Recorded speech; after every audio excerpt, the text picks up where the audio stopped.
Afónico porque esto de la política, de hablar todos los días, y el frío, bueno, ahí están las consecuencias. Estoy un poquito afónico, pero bien. Por favor, señor director, ¿se acuerda cuando hace 2 años estuvo Felipe González acá? ¿Qué fue lo que dijo que no me acuerdo? ¿Puede ser? Si tuviera dinero, invertiría en Argentina.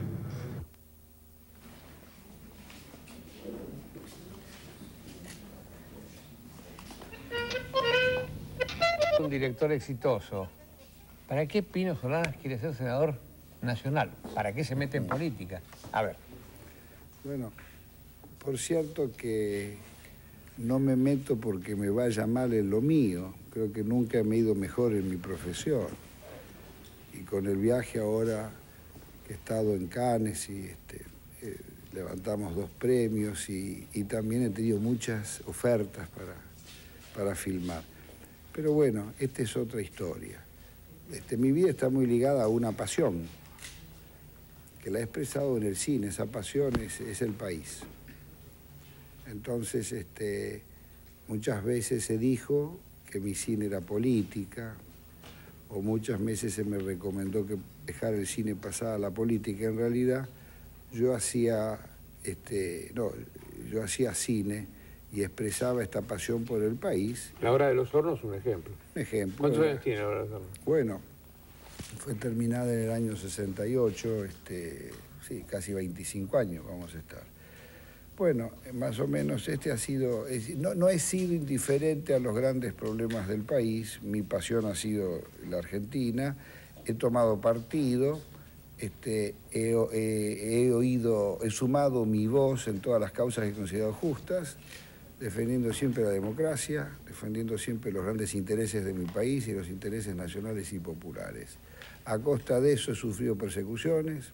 Ha estado exiliado usted, ¿no? Sí, he tenido amenaza de muerte, he pasado 7 años de exilio afuera, apenas el país entró en vías de normalizarse, regresé.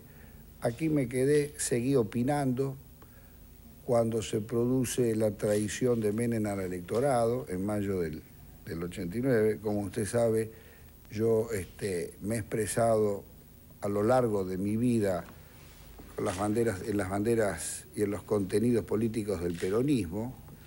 Aprendí mucho de Juan Domingo Perón, y bueno... ¿Usted lo conoció al presidente? Sí, yo lo conocí, lo traté bastante. Bueno, seguí expresando mis críticas.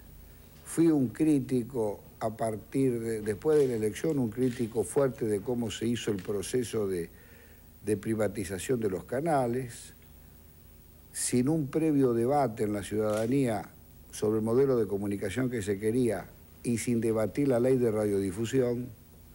Considerábamos que era realmente una manera de negar la participación popular en un asunto tan decisivo que, como usted sabe, la televisión, por su influencia, es mucho más importante, le diría, que las universidades y las escuelas juntas.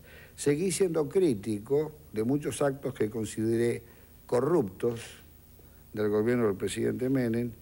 He denunciado a muchos funcionarios por corruptos.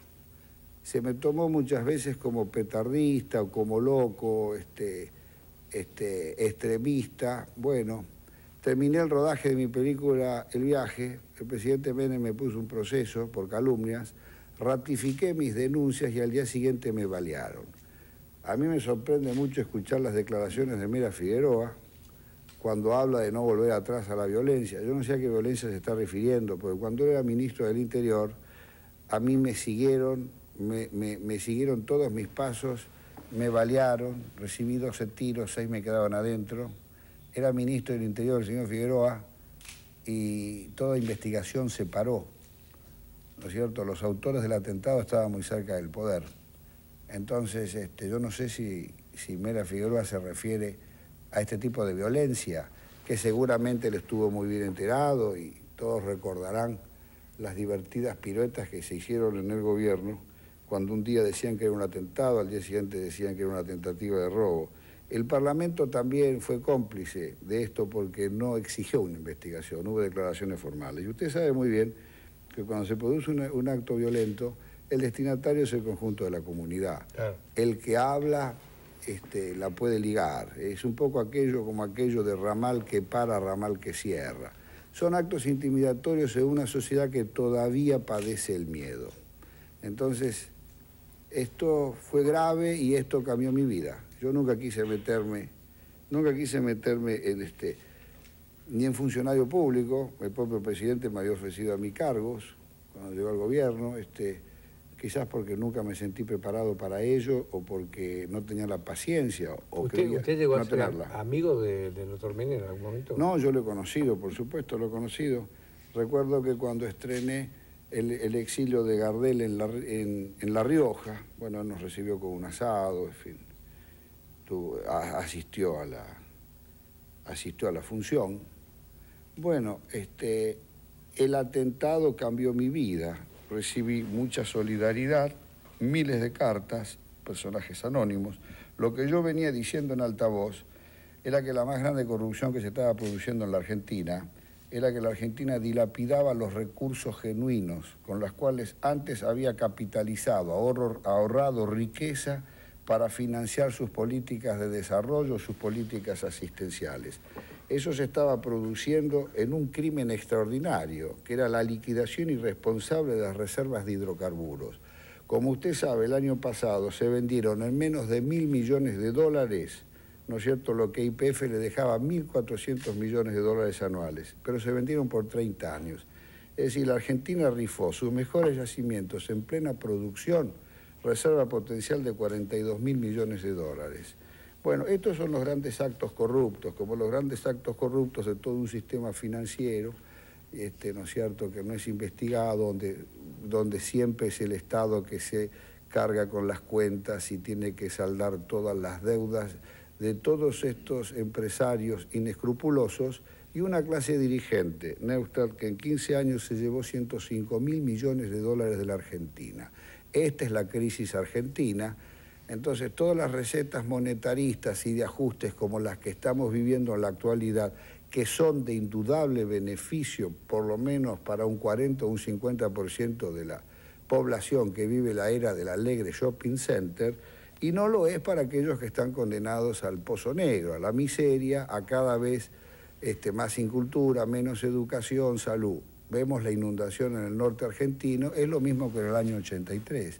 Han pasado casi 10 años y la Argentina, una clase dirigente que no ha atendido a esto, y cuando encima los argentinos recordamos que en realidad, al menos los de mi generación, y ni que hablar para los más jóvenes, que hemos vivido entre dos alternativas nefastas, o gobiernos totalitarios, militares, o democracias fraudulentas, democracias corruptas. Ninguna de estas dos cosas quieren los argentinos. Por eso mi convocatoria, la convocatoria del Frente del Sur, unidos los que hasta hace muy poco estábamos desunidos y recibíamos las bromas y los chistes críticos porque no se podía unir todo este espectro tan amplio que quiere progreso.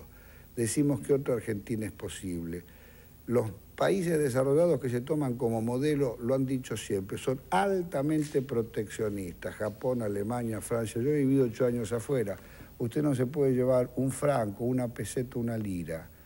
Va preso si se la lleva. Está todo estipulado lo que se puede llevar. Estos países construyeron su riqueza capitalizando el ahorro, capitalizando su propio trabajo. Y el fin de todas sus políticas, el primero es el progreso social, el bienestar social de su población. Y defienden con uñas y dientes su patrimonio nacional.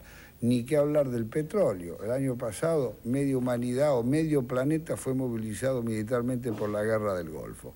En fin, sobre estos modelos nuestro mensaje es un mensaje abierto a todos los peronistas que están descontentos y que ven acá una opción que vuelve a levantar las banderas democráticas, nacionales y populares, como los radicales y sobre todo la juventud. Somos la opción de la gente joven, que siempre es la variable realmente de ajuste de todos estos planes. ¿Me permitiría 2 o 3 preguntas muy puntuales y muy cortas?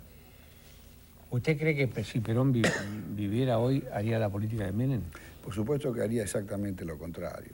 Perón dejó muy bien estipulado lo que quería en su discurso del 1 de mayo del 74, Y la política de Perón no difiere en los grandes rasgos de cualquier política socialmente avanzada de cualquiera de los países grandes del primer mundo, sin ser imperialista, cosa que los países del primer mundo lo son.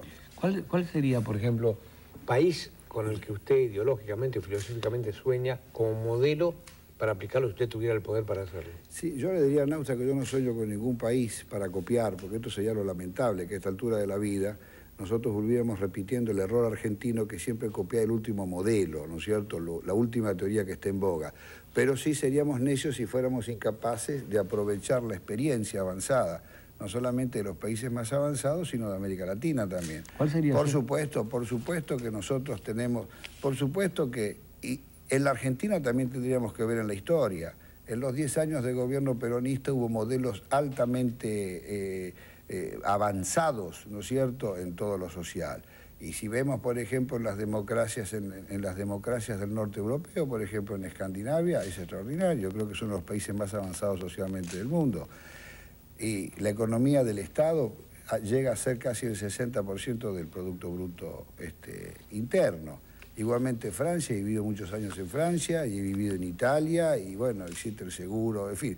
Sí, hay una serie de políticas sociales tremendamente avanzadas y sobre todo hay una gran conciencia nacional y hay una defensa absoluta de los intereses nacionales. Usted no le puede vender a Europa nada de tan altamente proteccionista de su economía que es. ¿Cómo vive usted la caída del muro de Berlín, el episodio donde, digamos, un modelo de sociedad fracasa como el tema comunista en Rusia?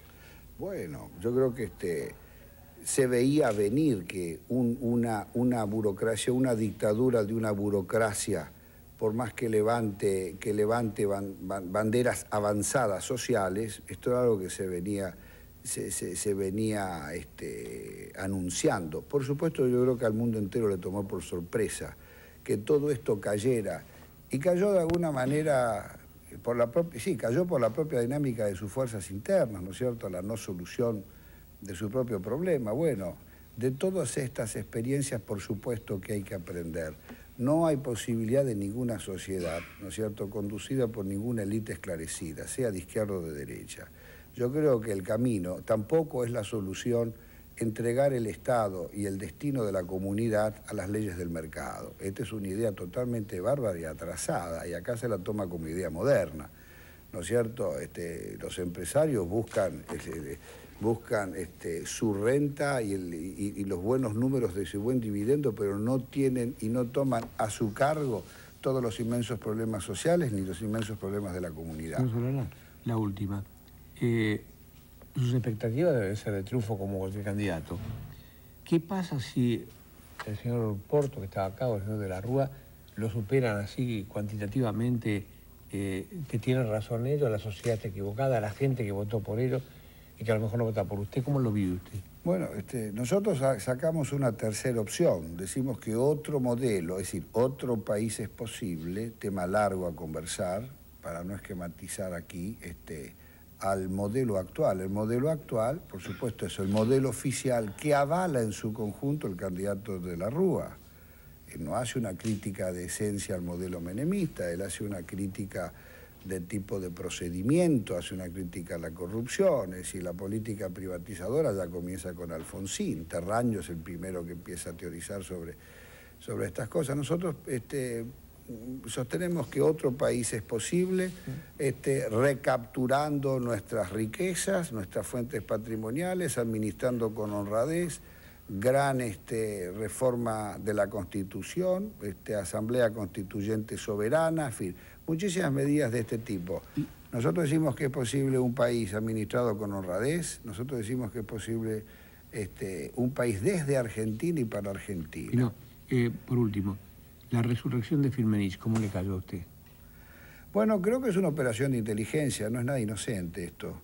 Estas 2 horas, inclusive, creo que le levantaron el programa Longobardi por hacer este programa de Firmenich. En fin, yo no creo que todas estas cosas son inocentes. Lamentable personaje, sirven, de alguna manera vuelven a traer fantasmas del pasado. Y la idea de la violencia del pasado, bueno, este es un tema largo a discutir, una de las etapas más negras y penosas de la Argentina que se abre con el bombardeo a la Plaza de Mayo, el sangriento bombardeo del 16 de junio de 1955, el derrumbe violento del gobierno popular y 18 años de dictadura feroz, con proscripciones, fusilamientos, miles de perseguidos, donde no se podía ni mencionar el nombre de Perón ni de Evita. A esos 18 años de escarnio nacional se le opuso la resistencia grande de un pueblo, lo que asombra de las declaraciones de Firmenich, que se olvida del océano, ¿no es cierto? Él reduce 18 años de resistencia nacional por recuperar la soberanía y los derechos populares a la lucha de dos conducciones militares enfrentadas. Se olvida de lo más importante que fue el pueblo argentino, que puso lo peor y además después puso 30.000 desaparecidos. Jóvenes con ideales que creyeron en otra Argentina y fueron manejadas por conducciones o por élite de estas naturalezas que merecen todo nuestro repudio. Muchas gracias, espero que tengas suerte. Bueno, muchas gracias.